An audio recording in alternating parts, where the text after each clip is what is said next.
Hi, this is Scott Garibay, and today we're going to talk about tabletop role-playing games. And I'm gonna put forward a supposition, a suggestion, a call to action from the entire tabletop role-playing game industry, the community, and from the industry and the community. Okay, I'm part of the community. I would say I'm also part of the industry in that. So I recently sold a tabletop role-playing game about a year, 15 months ago to a small press, and I just got the rights back. They sat on it for 15 months and did nothing with it, and then I politely said, "Hey, you guys have enough. You have so many projects on your plate. You're not really moving forward with this. Can I have it back?"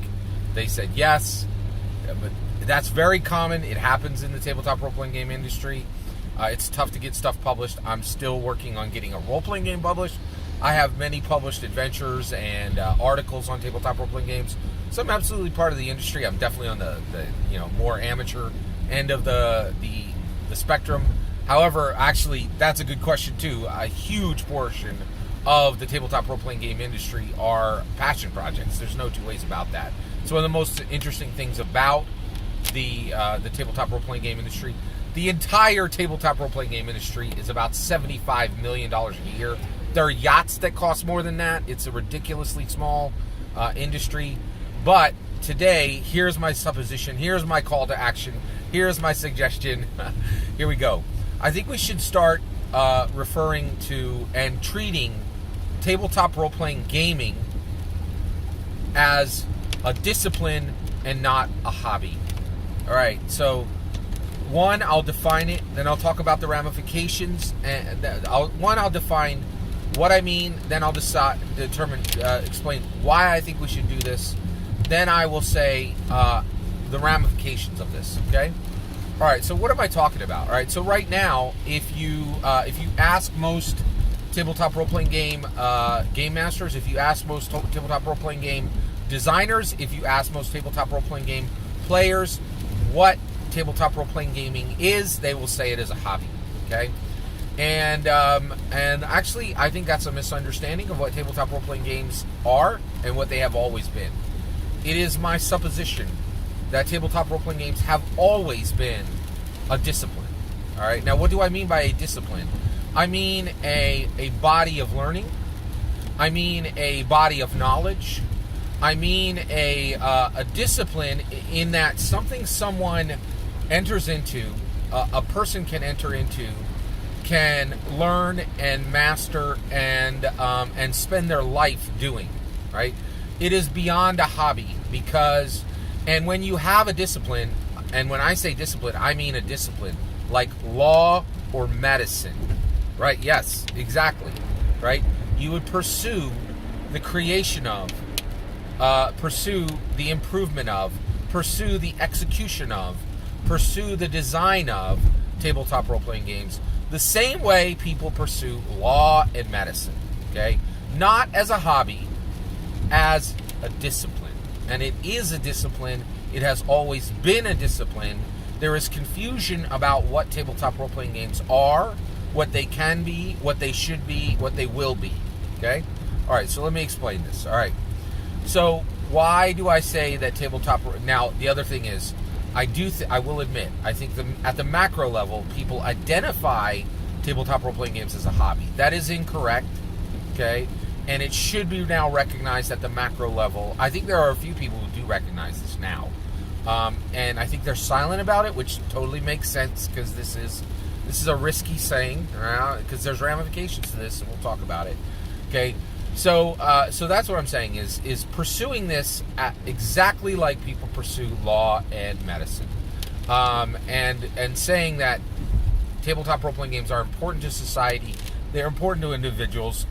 They're incredibly. It is an important body of knowledge. It is an important discipline. It is something that someone can learn. It is something that someone can master, and it is something that someone absolutely can that can dedicate their lives to. And that can be seen as a worthy expenditure of someone's life by society. It's a huge. The ramifications of this are huge. Okay, Now, why do I say this? All right, so one, tabletop role-playing games are not that old. They are really, really quite new. They came out in 1974. They're an American creation. They were created by Gary Gygax. There have been huge, titans of industry who have come along since then. Anna Creeder and Luke Crane and Adam Cobell and Kate Welch and Mike Merles and Robin Laws and just a million other creators, like not a million, but 100, maybe 1,000 other creators who are incredible. Sage Latora, just really, really incredible. Vincent T. Baker, people who have done incredible things in this discipline and are helping to establish it at the macro level as a discipline, right? But this does have really big ramifications. So basically, the idea of this is that tabletop role-playing games go beyond fun, right? Now, what does that? Because that is an underlying expectation of the idea behind law and medicine. Both of those are pursued as though they have a fundamental inherent societal good. A societal good that goes far, far beyond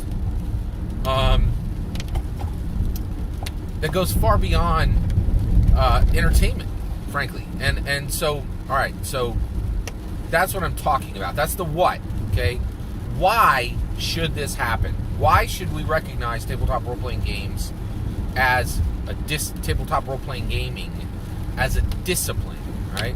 Well, the reason why is, one, it's an element of Americana, which makes it incredibly valuable, okay, to Americans, and frankly to the world, because America really follows the world on the majority of all innovation, in my opinion. The rest of the world iterates, America innovates.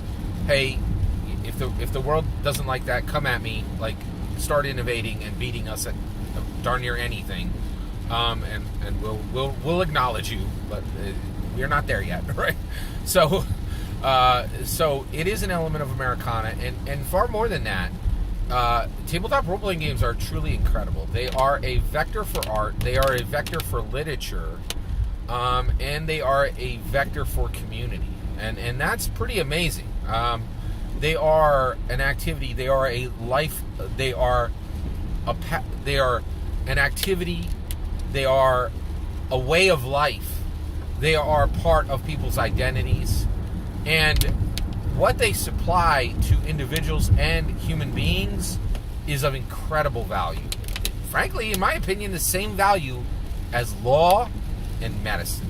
And I know that's huge, right? But someday I think there'll be a statue of Gary Gygax that's as large as the Statue of Liberty. It should be today. We don't have it yet. We'll get there, okay? So this is important because tabletop role-playing games are this incredibly specific thing where we take story, which is so important to human beings. The narrative is absolutely critical to our soul.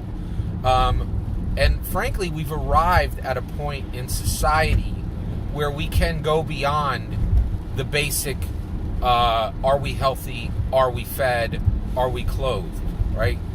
Now we're exploring what is our identity, what is our mental health, what is our ability to share messages with each other in winsome and enjoyable ways. And there are a few vectors in the world that are more important to this than the tabletop role-playing game.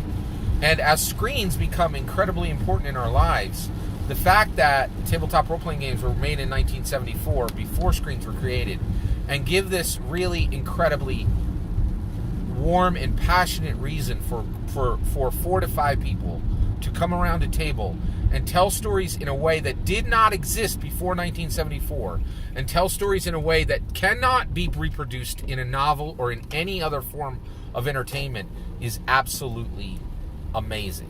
And it's really unique and special. And this needs to go beyond the idea that it is a hobby, and it needs to go to the point of discipline, right?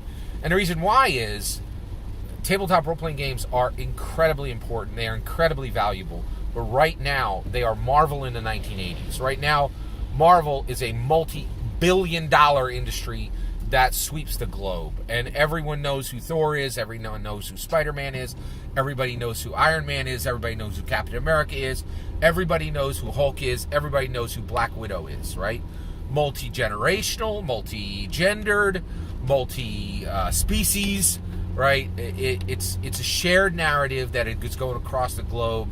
It calls people to heroism. It calls people to join together as teams, right? The value of Marvel is uncontested today. It is seen as a multi-billion-dollar massive industry that puts millions of people, low millions, to work, right? There's no question of that, right? Tabletop Dungeons and Dragons, tabletop role-playing games. Dungeons and Dragons is the flagship, right? And all the tabletop role-playing games are in its orbit, are absolutely, in my opinion, are more valuable than Marvel, right?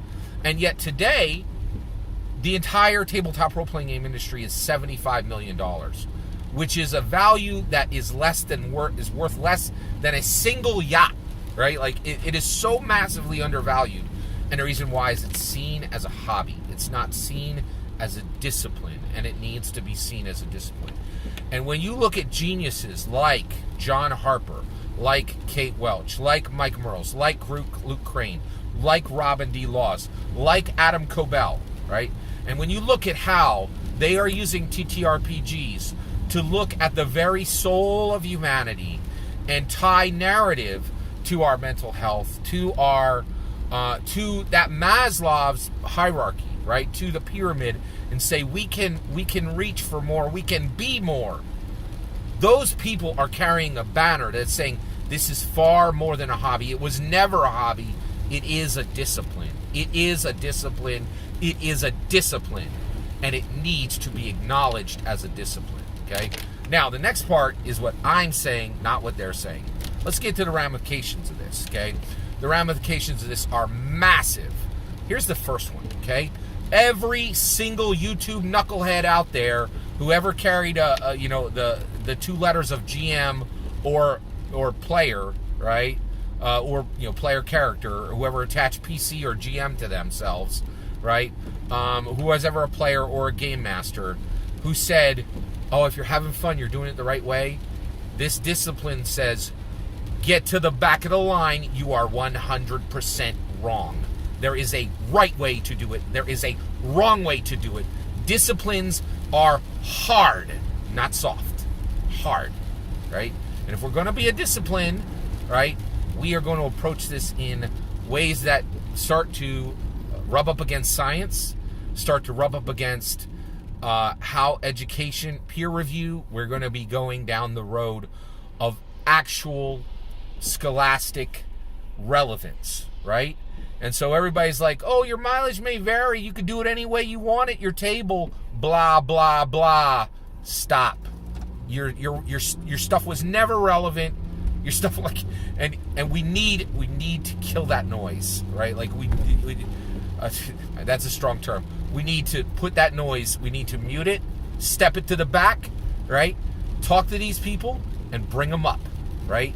Because the reality is there's a right way and there's a wrong way, and and even if you contest that, there is certainly a better way, right? So we really, really, really need to start getting rid of this idea that all ways to run a table are equally valid. They're not, right? There are a ton of people out there who are being game mastered by extremely poor game masters, some who are well-intentioned, some who are non-well-intentioned, and we need to start saying, this is a better way than that, right? Sly Flourish is better than the person you're listening to, right? That kind of thing, right? Adam Cobell is better than most of the people you're listening to, right? We need to start acknowledging SMEs, subject matter experts, right? And not valuing everyone's opinion equally. Guess what? In a hobby, you can absolutely value everyone's opinion equally, right? But in a discipline, you can't, right? And once we go to a discipline, we might actually start talking about degrees, titles, hierarchy. That's a massive, massive ramification, right? I totally understand if people are going to be frightened by that, upset by that, or frustrated by that. I'm more than willing to hear you out. And I think we should start having this conversation at the community level and at the industry level. My point, in short, we need to shift the idea that tabletop role-playing gaming is a hobby to the idea that it is a discipline. And it has value at the level of law and medicine. This is a huge idea. It is a little frightening. It is a little, it's disruptive, right? But we can start having this conversation. And I'm willing to listen, right? I'm willing to hear. If I'm wrong, I'm willing to hear it, right? If the things that can be lost are too great to go down this road, I'm willing to hear it, right? But I think the reality is tabletop role-playing games are something incredibly special.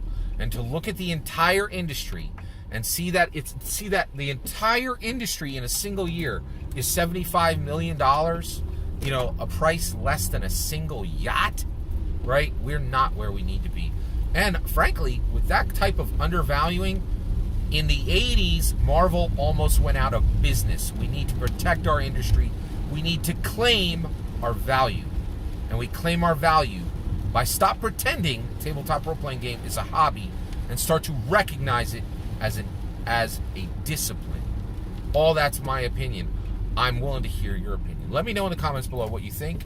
I would love to hear your thoughts on this matter. Please let me know what you think in the comments below. Please consider liking and subscribing, and have a wonderful millennium.